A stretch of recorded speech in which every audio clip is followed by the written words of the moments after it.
So, look, we've had tons of Red Wing, Piston, and college basketball talk calls and text today. A little bit of Tigers mixed in with the Eugenio Suarez contract signed with Cincinnati, and it looked like a Tiger-type deal. We have not touched, I believe, at all on the NFL. And Gator, I saw something this weekend that I found awfully intriguing. So every year you kind of watch the evolution of the pre-draft process, and you see guys move up and down draft boards. And what that really is just more information becomes available. Either a player stands out at the Senior Bowl or has a good workout, or teams start talking.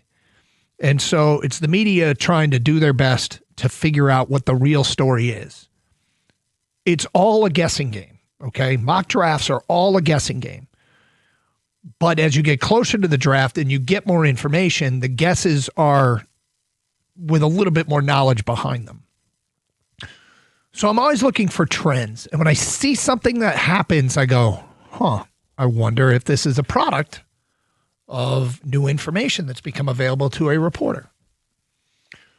So what I'm getting at here is I just saw a mock draft that had a player, Gator.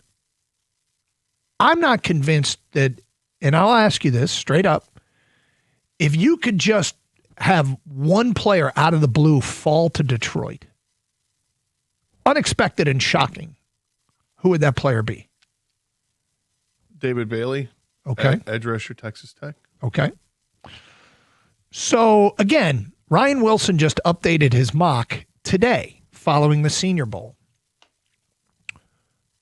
Two players look like they're not really falling, because it's not accurate to say a player's falling. It's just as more information becomes available, maybe they aren't as projected to go as high. David Bailey is 10th. He goes 10th to the Cincinnati Bengals.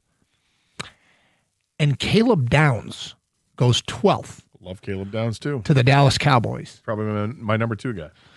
So these two players are like the early mocks that come out, a.k.a. the early guesses.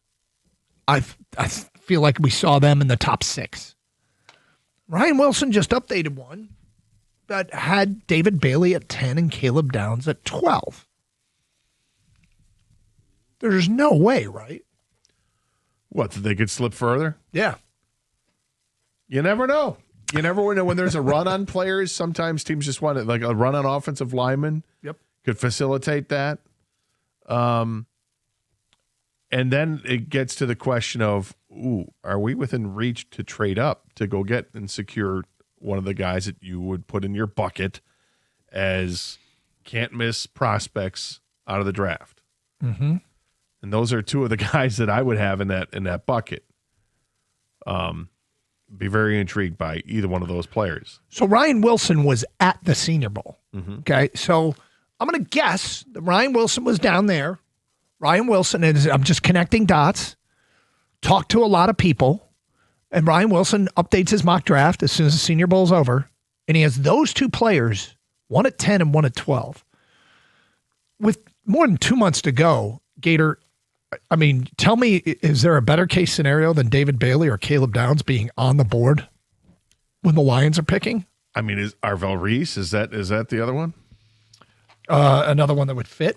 Right, yeah. In terms of guys, like, there's no way he's going to be there, right? Everybody thinks he's going to go 2 or 3, and, well, I mean, thought Bailey or I've just seen Downs typically around 9 or 10 being drafted, but Bailey I haven't seen that low at 10. Yeah, Arvell Reese, just for the purposes of this conversation, is going number 2 in the updated. Now, Wilson is still guessing. We're all guessing. Yes. And that'll never change. But I just thought it was interesting that two players, keep an eye on other people's mock drafts. Are they hearing the same things, or is it just, Ryan Wilson, a one-off, did a mock, and that's what he had? We'll find out. Well, I mean, based on some of the coverage that I've watched, and I did check in a little bit to the Senior Bowl to watch it, a guy who really did well was an offensive lineman, the kid from Arizona State, Einanker, or whatever his name is, Max, that he really performed well. at the practices, got better and better. They talked about how well he received the coaching instructions and how he implemented that, and he looked better, and he played well, and he's an excellent pass blocker and would fit really nicely with the Detroit Lions. Is this a guy that's moving up the charts? Is it? And when I mentioned a run on offensive linemen, when people are looking for tackles, is this a guy that gets there? Could be. Because if you're trying to wait to the second round to find that tackle, and this guy's one of the top 5 tackles in the draft, maybe you can't afford to wait. And does that push other guys back? That's what happens. Guys get pushed back. Or there's a medical report that comes out on somebody. Hey, he didn't work out at the combine because he's got a hammy, or there's a little tweak in the toe or something. Whatever the case is, we've seen guys move all over the place. But to your point, you got a mock draft that has two of the maybe what I would consider probably the top 5 players in the draft of guys that I would look at right now and say I think these are really good guys. Maybe I don't want to say can't miss, but pretty close to it. Yeah, that I would put those guys in that bucket. And they're available at 10 and 12. Interesting. Yeah. Now, the other thing is they don't have to drop all the way to 17. They have to drop within striking distance where our general manager says, I'll make that move and move up and get Caleb Downs. You tell me they're going to get access to Caleb Downs, whether it be on the board at 17 or move up, or David Bailey on the board at 17 or move up, that they have accessibility because they were within a reasonable trading distance. I will tell you that is a great case scenario for our Lions. It is. And, we're talking about this now in February. Of course, things change a month from now when you see what happens in free agency and what they do address and what they don't address throughout free agency. Mm-hmm. If the Lions go and also we'll learn about Taylor Decker. If Decker decides that he's going to hang it up and the Lions go out and find a tackle in free agency they'd like to fill that spot. It's a pretty big factor. It's a big factor. Right? Because then does that take the Lions out of the running for drafting a tackle with their first-round pick? Does it up the ante that they'll use that pick on a interior offensive lineman? Or will they address something on the defensive side because they know that they've got to address the defense? 248-539-9797. Anyway, just thought it was kind of interesting is, this post-Senior Bowl mocks are going to start rolling out, and there's no question that NFL people do talking down there and reporters have a little bit more information and always a guess. It's just a little bit less so. I do remember Isaac Tesla was at the Senior Bowl last year, and I think Brad Holmes mentioned that he really wasn't, looking at Tesla, and then Tesla kind of popped off, I think, the Senior Bowl tape, and then they started doing the research on him and more deep dive and figured all of a sudden, hey, this is a guy we might want on our team. So I think you always have to be aware of paying attention. Yeah. Like, and I said this last week. Like, I'll never believe the Senior Bowl again after Braxton Miller burned me. Like, like I thought he was going to be the next. He can't be stopped. Yeah, he can't be stopped. But I mean, in all honesty, I do watch and I still keep up with it because you can always find players there. 248-539-9797. Let's get back to your open line calls on this Monday. Brian in Detroit, you're on 97.1. Hello, Brian. Hey, fellas, you know I love y'all, right? You know I love you, Brian. Here comes the butt. So, fellas, every time y'all talk about, I might be wrong, but every time y'all talk about the Pistons and the Lions, when it comes to adding players, the first thing y'all say is fit and culture. Fellas, sometimes you got to get somebody who's a little rough around the edges, who might not fit the culture, who might not get along with everybody, but is he talented enough? And I just don't, fit and culture is fine. Man, not when you're not winning it all. Sometimes you got to go get a knucklehead to come in here. That he don't get along with everybody. Right, I don't disagree with you. I think when we talk about these things, we're trying to analyze what we think the Lions or the Pistons would do, or teams, our teams would do, and based on their track record, they value that. Now, do I agree that sometimes you need a quote unquote knucklehead? Yeah, I don't. If they're talented enough, then the talent should outweigh a lot of things in some cases. And I happen to think that the Lions have done such a great job of building the culture up that they can absorb a knucklehead and it won't hurt. You're right. Every time you have to go listen, we all work in life. Sometimes we don't get along with the people we work with. But I want to ask y'all a question, fella. Man, I love Tom Izzo. Man, where you get all that complaining from? Did some calls go against him? Yeah, they went against you. But, Coach, the first thing he should have said was, yes, Michigan deserved great credit.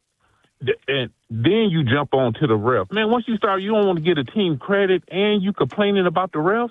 The refs didn't make you go down 18 points in the first half. Did the first thing he say was that about the refs, or was the first thing he said about his own team? And then he went to the refs, and then he went to Michigan. I think he went. I think it was the Reds first, wasn't it? I don't know. I thought he ripped on his own team first, and then he was ripped on the officiating, and then he didn't give a ton of credit to Michigan, and I don't care. It's but listen, he's pissed. His team we lost at love home. we love It's a missed Izzo, man. opportunity. But we love Izzo. But man, that first half would kill y'all. Yes. The refs didn't do that. Well, but they gonna get another opportunity. And Doug, you're right. Wednesday morning, this is it. You could beat Denver with Jokic there. Now we cooking with grease. Brian, this week is, and thank you for the phone call. Boy, he touched on a lot there. Tonight for the Red Wings and all I tomorrow. heard is they said he loves us. That's what I heard. Tonight with the Red Wings and tomorrow with the Nuggets. Big games for Detroit. I do not like what I've seen here with the Red Wings of late. It just reminds me way too much of Marth's in the past, or the Ottawa series from 3 years ago, which it wasn't just but it was right after that, Ottawa being uncompetitive against the Ottawa Senators team, and Yzerman traded 2 players. And I don't think he wants to do that this year. In fact, I'm pretty sure he's very motivated to add to this roster. But the team, that was bad what happened against Colorado over the weekend. That was bad. It was awful. And now you got to I hope the team responds tonight and said, yeah, okay, we can play with Colorado. I don't want to overreact to one game. That's 2 games back-to-back against a team that's considered the best in hockey. You got to at least put up a fight tonight, don't you think? 100% you have to. It's Karsch and Anderson, 97.1.